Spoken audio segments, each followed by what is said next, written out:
Andrew and Leon are security researchers with Permissive E0 Labs, focused on threat research in the cloud. Please welcome Andrew.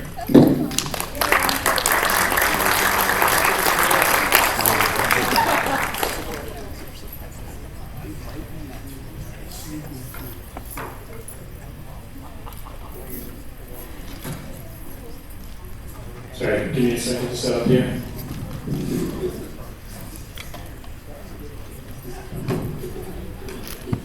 I have piles and piles of research articles that I used to reference if you'd like to see them in the hall. But actually,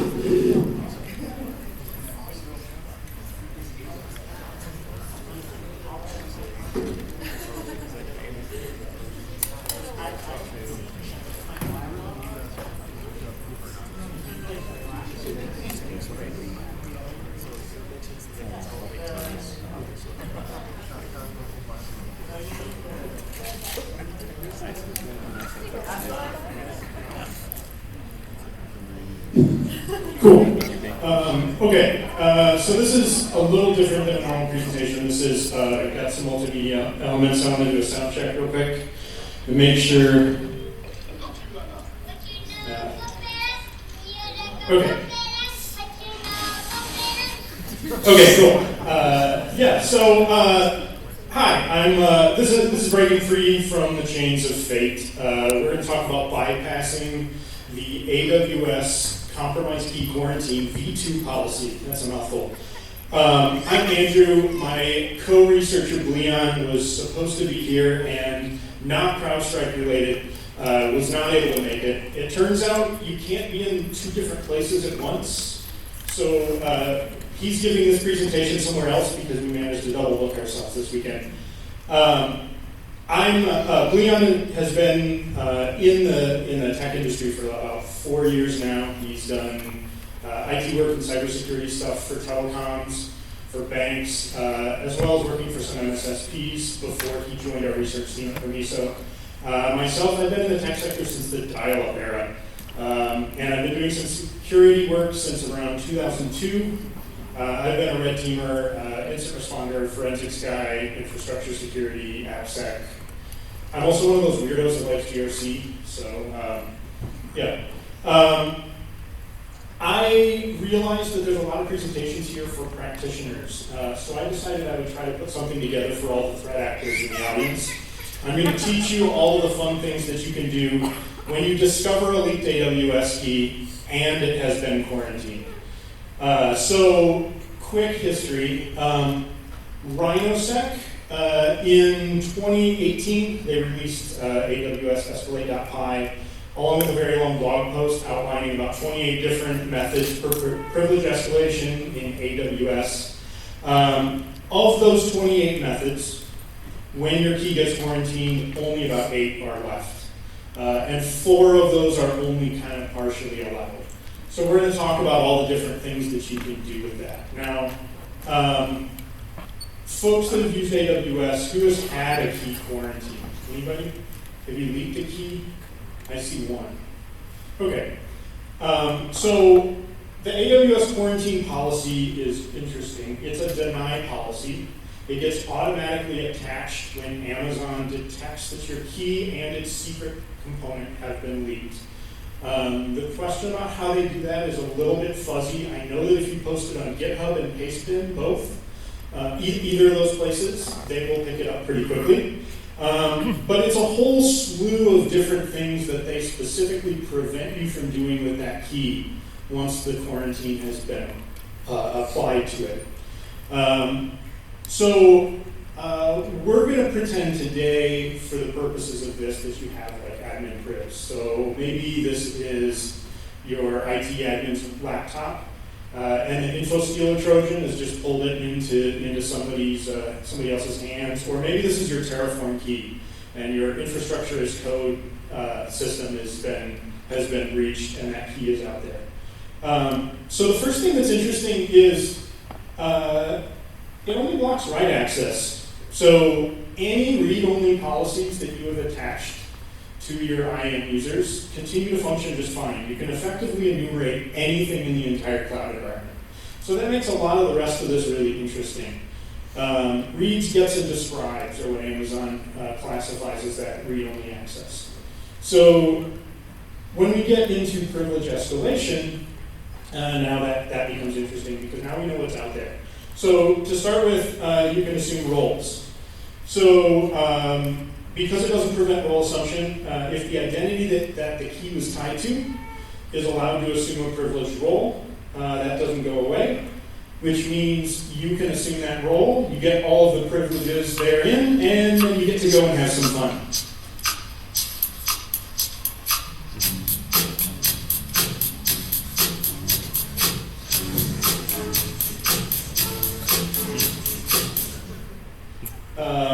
Next one. These are two that you probably won't see very often, but data pipeline. Data pipeline allows you to reliably process and move data between different AWS compute and storage services, as well as on-premise data sources at specified intervals. That's Amazon's definition. It's basically a cron job plus rsync with a little bit of cloud flavor mixed into it. Quarantine policy doesn't prevent you from defining pipelines or pipeline jobs or from creating pipelines, but it does prevent you from passing roles. So if you've done any advanced AWS stuff, you can pass roles to other services to allow them to take over temporarily. That's not permitted, which means create pipeline isn't very useful. But we can put a new job into an existing pipeline, which means we can give an existing pipeline a new location to copy all of this data that it's processing. So maybe that's my S3 bucket that I own, or maybe that's some external service that I wanted to just post all of that stuff to. Another one that you probably won't have seen before is CodeStar. CodeStar is kind of their like co-coding, pair coding thing. You can associate team members to the CodeStar, and you can specify a new project role if you have the permission to do that. So if you make them owner, then you can upload an SSH key, and with that SSH key, you can get access to the instance that's running the CodeStar. Now those are transient, so you don't get a lot of persistence with that, but it's still a little bit interesting because you can usually get access to the code repos with that stuff. My favorite, or one of my favorites, is SageMaker though. Jupyter Notebooks, has anybody played Jupyter Notebooks? I see quite a few people, cool. Jupyter Notebooks you might know more as Python remote code execution as a service. But this one, you can create a brand new Jupyter Notebook, and then with that Jupyter Notebook, you can access the metadata service. So that means that you can get additional credentials that Jupyter Notebook has, and with those, you can have all kinds of fun.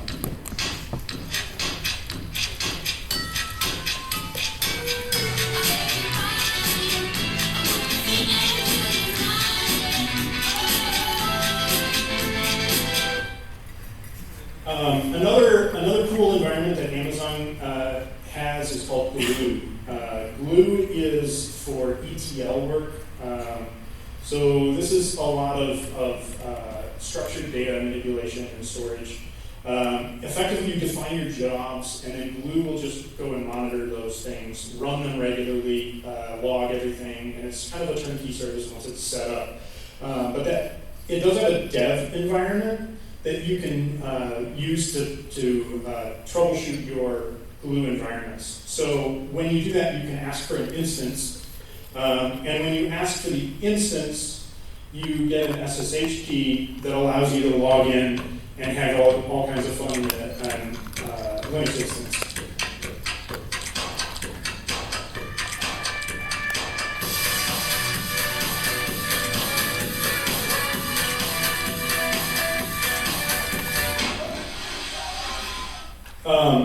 I want to talk about Glue for just another second. So you get some really interesting permissions with this one, because this is tied to so many different things.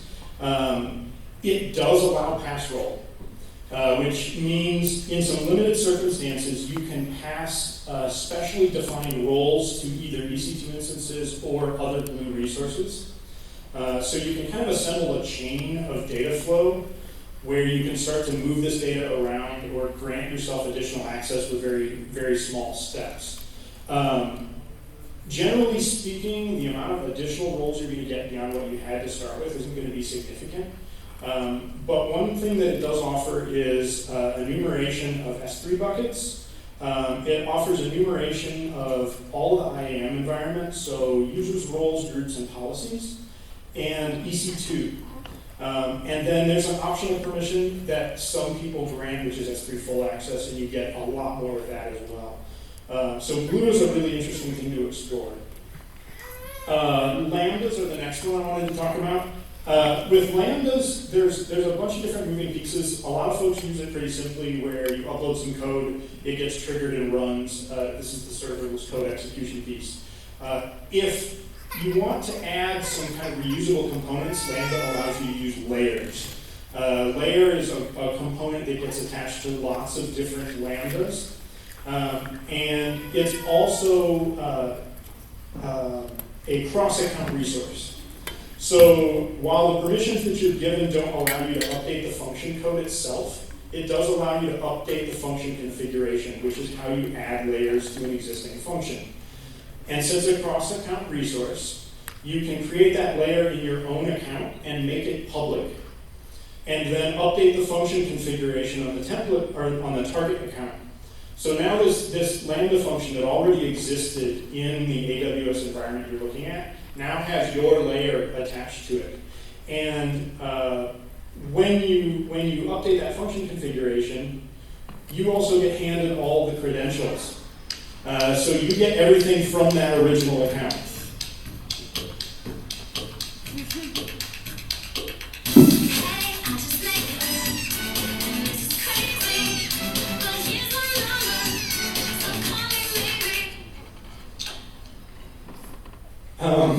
So the next piece that's interesting is you can impact a lot of different infrastructure within the environment you have access to once you get that key. The first one that is interesting is S3 bucket versioning. So S3 buckets allow you to turn on versioning. This gives you some protection against accidental or maybe on purpose deletions or overwriting, tampering. Quarantine policy prevents deletions, but it does not prevent put object or copy.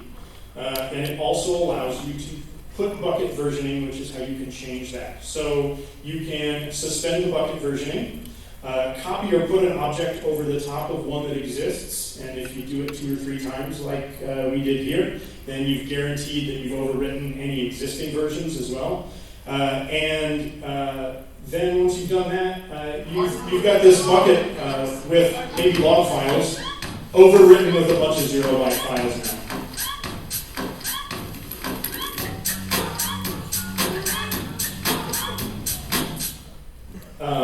And to expand on that one, ransomware is another possibility.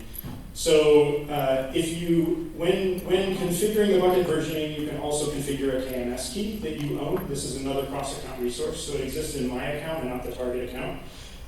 When I overwrite the objects in that bucket, in order to do so, I need get object, put object, and encrypt, or I need copy, which gives me all 3 of those. When I overwrite those objects, they get re-encrypted with the new KMS key that's defined. So combined with our previous definitions of bucket versioning, now we can encrypt your S3 bucket and ransom you access to that encryption key. A couple other ones that I think seem very small, but maybe have some interesting impact is CloudTrail. So I can stop and delete trails with the quarantine policy in place. But this doesn't stop the CloudTrail API. So through the research that my team's been doing, we see a lot of activity in people's cloud AWS environments, also Azure and other cloud environments. But in the AWS space, we see a lot of threat actors try to delete or stop cloud trails. And the interesting thing, to me at least, is that doesn't stop the logging from happening, it just stops logs from being shipped to either an S3 bucket or a Kinesis stream. And so when it makes sense to me that those are not prevented because they don't stop the logging from happening overall. But the other interesting thing that you do have access to in the logs is you can look up events. So as an attacker, when you find a leaked AWS key, you can actually go through the log events and look for any leaked other sensitive information. You can use that to enumerate any cross-account permissions or access or trust that might exist, because you can see all that activity happening. So I think that the logging one is a really interesting piece as well. Guard duty is another one. There's a whole lot you can do with guard duty, either as a child account or as a master account. And it kind of amazes me that these things are all permitted, but they really don't change a whole lot other than just disabling those things. And there are tons of logs that are generated when you do these things. So if you're paying attention to that, you'll catch those pretty quick. The last piece is there are two really interesting strategies where you can cause some pretty significant financial impact to the accounts that you're targeting. And again, we're going back to lambdas. You can invoke function, which costs money every time you do that. There's plenty of early AWS stories of companies that built their infrastructure around lambdas and then realized that their bill was so big that they practically had to fold. So that there's a denial of service possible there if they're spending limits. You can also delete functions. That's a pretty disruptive behavior. And more recently, there's companies with a lot of intellectual property built into those lambdas. So if you want to get the function, you can see exactly what they're doing with all of that activity out there. The second one, though, is, and this one I think is my favorite of all of them here, is in the EC2 realm. We talked earlier about how enumeration is not really prevented at all. If I know all the EC2 instances that exist, I can really wreak some havoc by both stopping and terminating all of your instances. So it's really easy to walk through those. And additionally, for some persistence, if I update the user data, which is the startup script, and I stop those instances, if I wait for an admin to restart them, now I have persistence on your instance.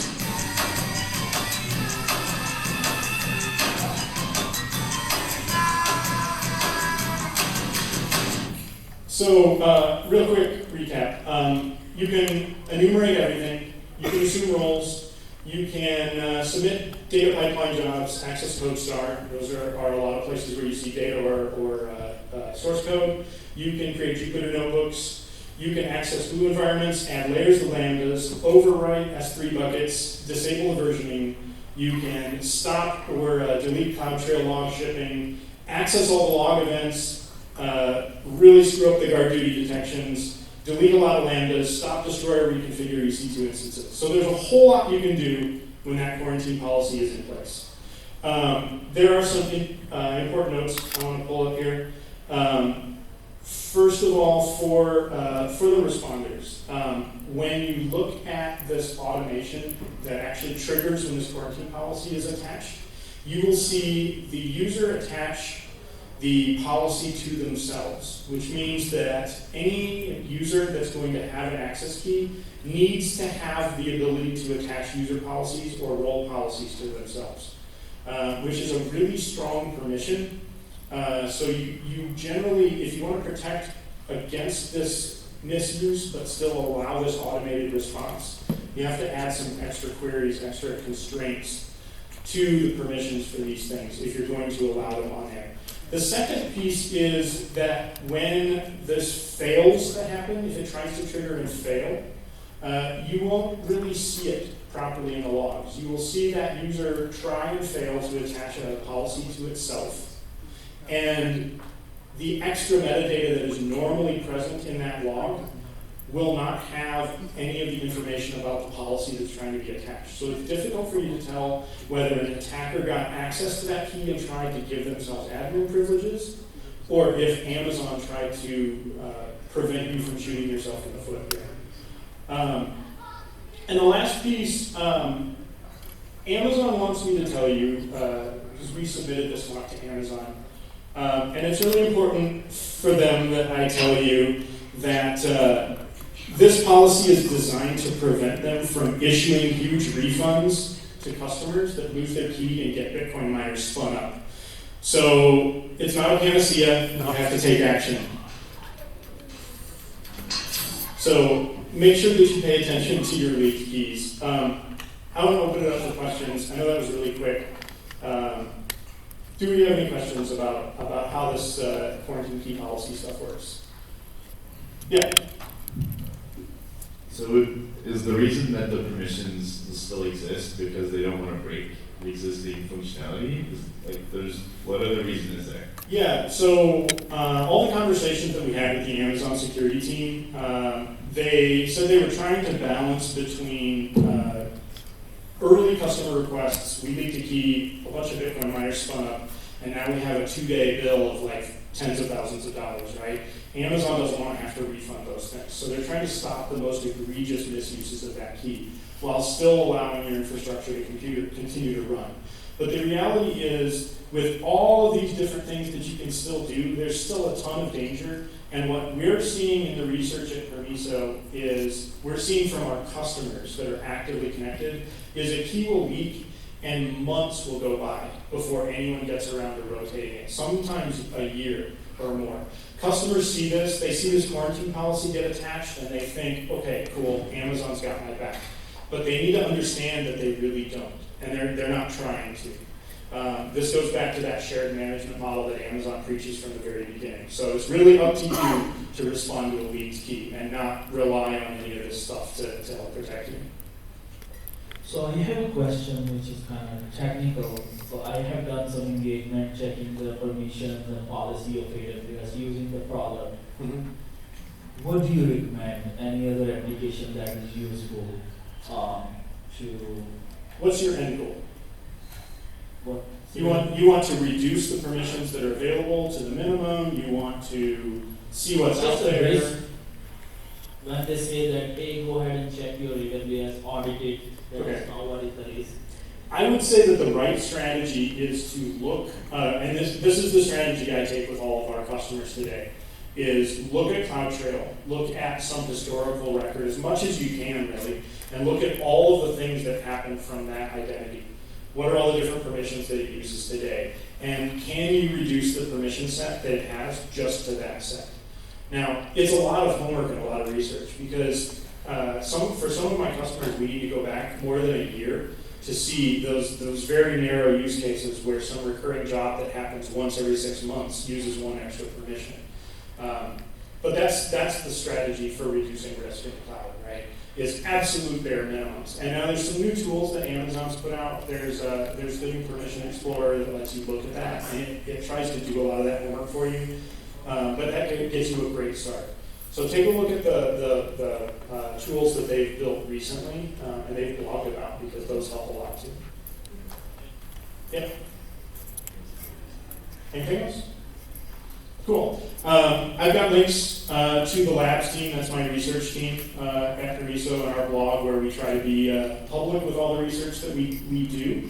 So more stuff from this will show up there along with a real big list of all of the most dangerous privileges that we think are still allowed when you're quarantined. So look for that in the near future. And thanks to the French Fuse guys for a bunch of ridiculous videos and letting me put them in my presentation. Thank you guys. Thank you.